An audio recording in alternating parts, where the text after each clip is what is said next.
Salut les cabistes, l'Opel Astra G et certains de ses problèmes plus en détail. Ça vous intéresse? Je vous explique ça dans un instant.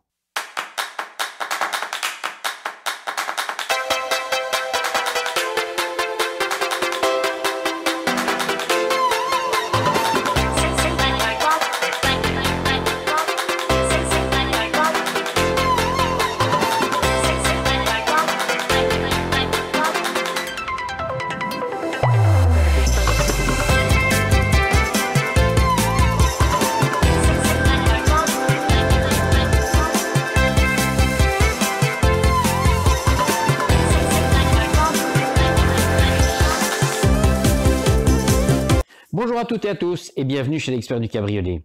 L'Opel Astra G, c'est une auto qui reste encore très populaire. Que ce soit en Belgique ou en France, vous êtes encore très nombreux à me demander d'intervenir, que ce soit pour des pannes, pour des entretiens, pour certaines pièces éventuellement spécifiques au système de fonctionnement de la capote. Alors celle-ci, elle n'est pas là par hasard, évidemment, vous vous doutez bien que si elle est là, il y a un problème. Effectivement, celle-ci est arrivée en panne.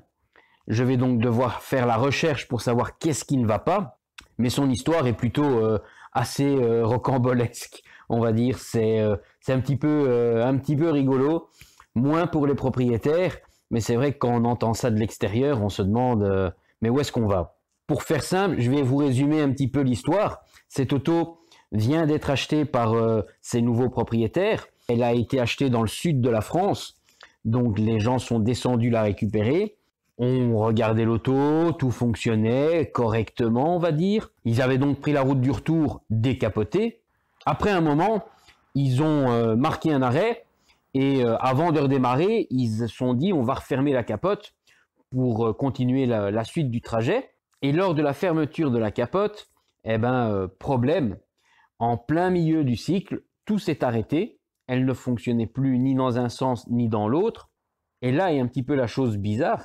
Quelqu'un est arrivé d'un petit peu nulle part, voit ces gens-là, crie en disant « je vais venir vous aider, ne paniquez pas », arrive face à la voiture, donc il faut imaginer un petit peu la scène, le véhicule est capote levée, à moitié du chemin, donc le couvercle est ouvert, les gens un petit peu en stress, se demandant mais comment on va faire pour déjà fermer la capote, pour après pouvoir reprendre la route. Cette personne arrive de nulle part, se présente comme le sauveur de la situation, plonge la tête dans le compartiment à capote, voit un élastique ou je ne sais pas exactement bien quoi, c'est écrit ça, qu'est-ce que ça a à faire là? Rien à voir, arrache cet élément, en arrachant ce qu'il avait vu d'après lui inutile, provoque certainement la casse de quelque chose.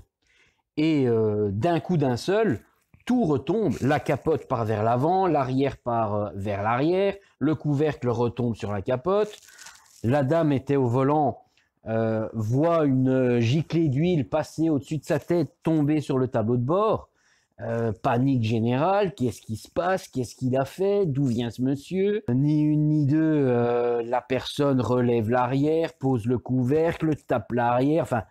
Tout un bazar, ça s'est apparemment passé assez vite. L'auto se retrouve potentiellement fermée. Et ce monsieur leur dit, eh ben voilà, le problème est réglé, tout est fermé, merci, au revoir, ciao les amis. Et disparaît tout aussi bizarrement qu'il est apparu. Donc les gens se sont un petit peu demandé quoi. Forcément, ils ont pris peur. Ils se sont dit, mais qu'est-ce qui s'est passé? Qu'est-ce qu'il a touché? Qu'est-ce qu'il a cassé? Ou est-ce qu'il a vraiment fait une bonne manipulation? On n'en sait rien. Il y avait un garage Opel apparemment pas loin. Ils se sont rendus dans ce garage, donc une concession, déposent la voiture. Apparemment, le garage n'a pas compris du tout la demande et leur a commandé une clé de démarrage. Donc le lendemain ou le surlendemain, on leur donne un coup de fil en disant « Voilà, la pièce est arrivée, vous pouvez venir chercher votre voiture ». Donc ils arrivent, on leur rend la clé. Voilà, votre voiture démarre, voilà votre clé, bon retour, bonne route. Les gens se disent « Mais l'auto, elle n'est pas rentrée pour ça, elle est rentrée parce que la capote était en panne ». Ah oui, mais ça, c'est en panne, on ne sait plus rien faire à ça. on ne touche plus à ça, faut jeter la voiture, en acheter une nouvelle. Les gens font des yeux comme ça. L'auto, on vient de l'acheter, tout fonctionnait parfaitement bien. Il y a quelque chose qui ne va pas. Bon, ils insistent pas trop, ils reprennent leur voiture, ils font la route, ils rentrent chez eux. Vous imaginez la suite, recherche sur Internet. Très rapidement, ils ont pu accéder à mes vidéos sur YouTube ou sur mon site Internet, m'ont contacté, m'ont expliqué leur histoire un peu rocambolesque. Et voilà, l'auto est aujourd'hui présente à l'atelier pour que j'aille voir qu'est-ce qui s'est passé là-dedans, qu'est-ce qu'on a fait. Alors j'ai ma petite idée, hein, à mon avis, c'est une auto, vous vous doutez, j'en fais régulièrement. J'ai une vague idée de ce qui a pu se passer et il y a certainement de la casse. Donc ici pour le coup, il y a du travail, certainement de recherche un petit peu, mais déjà de mise en place pour voir où est réellement le problème et qu'est-ce qui a été endommagé. Alors il y a quelques symptômes qui sont directement présents une fois qu'on a un problème de fonctionnement de la capote. Alors si on a eu une panne, quelle qu'elle soit, et qu'on a dû refermer la capote par la fonction manuelle de sécurité pour reverrouiller le système de fermeture, c'est très simple. Il va rester deux séquelles très présentes. C'est la première, le coffre ne s'ouvrira plus avec le verrouillage central. Il faudra absolument actionner la serrure avec la clé. Et autre problème, c'est dès qu'on ouvre la portière, tout se met à sonner. Quand on met le contact, on a une longue série de sonneries, mais ça sonne pendant un petit moment pour signaler qu'il y a un problème, que la capote n'est pas fermée correctement. Alors même qu'elle soit réellement fermée, parce que vous l'avez fait à la main, pour la mémoire, pour l'ordinateur de bord, le contact n'a pas été verrouillé électriquement, donc pour lui, ça n'est pas fermé. Donc la capote est en sécurité et le coffre reste verrouillé. Tant que la capote n'est pas 100% fermée, lui ne peut pas s'ouvrir. C'est tout simplement ça. Et la sonnerie, elle est là pour signaler qu'il y a un problème au niveau de la capote. Donc ici, j'ai du boulot, il y a un peu de recherche quand même. Je vais voir ce qui se passe une fois que j'aurai un petit peu ouvert tout ce système. Donc voilà, je vais me mettre à faire ça. Bon voilà, j'ai ouvert le système manuellement. Et c'est vrai que quand on regarde à l'intérieur, c'est pas très joli. On voit beaucoup de tuyaux qui se sont effrités. On voit beaucoup de parties jaunes sur les tuyaux, donc c'est pas très bon signe. Mais le pire, c'est quand on regarde ici, voilà le coupable. En fait, ce tuyau-ci a été arraché, tout simplement. Il a été arraché du vérin. Donc, le fautif, c'est lui. Donc, pourquoi? Ça, je ne pourrai le savoir qu'une fois que j'aurai réparé ce flexible-là. Et une fois que ça sera remis en circulation, je pourrai contrôler le reste et voir s'il n'y a pas un autre problème ailleurs. Et voilà, j'ai terminé la réparation de cette Opel Astra. Alors, comme j'ai pu vous montrer un petit peu avant dans la vidéo, au niveau des tuyaux, on avait de gros problèmes. Alors certes, il y en avait un qui était carrément arraché, donc lui, pas de secret. Il fallait donc absolument le remplacer. Mais on voyait qu'une bonne partie des tuyaux avaient perdu leur coque de protection et on avait les éléments qui étaient vraiment tout jaunes comme ça visuellement. Ces autres tuyaux ont dû tous être remplacés pour la simple et bonne raison qu'ils étaient devenus totalement poreux.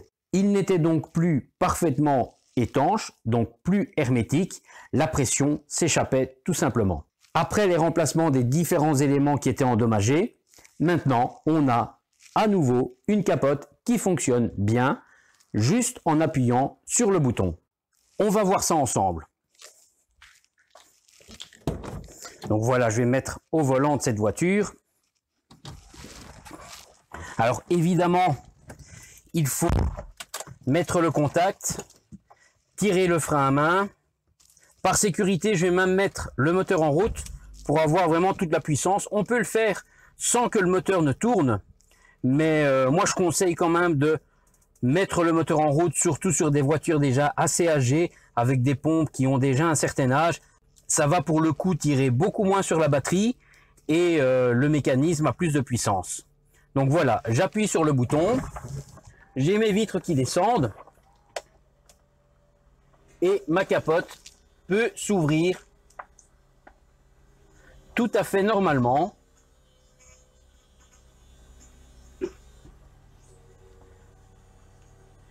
Voilà. Elle bascule.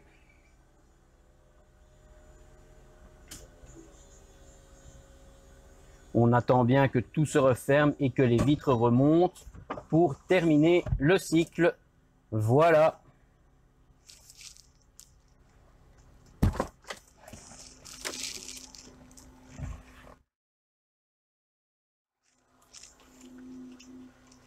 On peut constater qu'elle fonctionne bien. Tout s'est bien enclenché.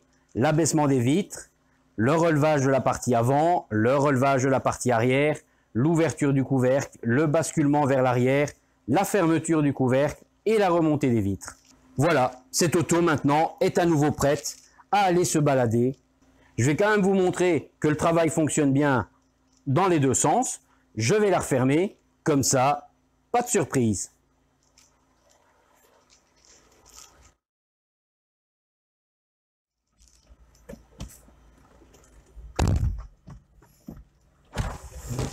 Donc les carreaux se baissent bien, mon couvercle s'ouvre et le basculement vers l'avant peut s'opérer. La remontée de la capote se fait bien complètement. Voilà.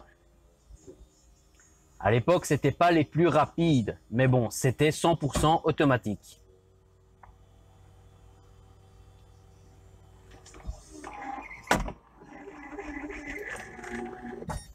Et voilà, mes carreaux remontent. Elle est totalement fermée.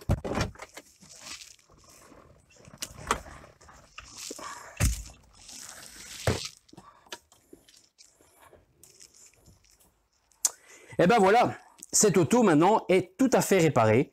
Elle refonctionne presque comme au premier jour. Moi, je pense qu'elle est un tout petit peu plus lente qu'à ses débuts.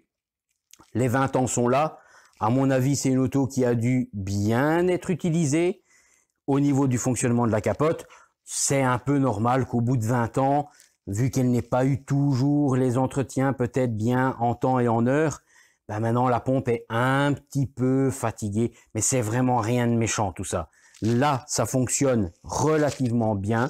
Tout le cycle se fait bien. Il n'y a pas d'à-coups, il n'y a pas de saccade. Ça va bien dans un comme dans l'autre sens.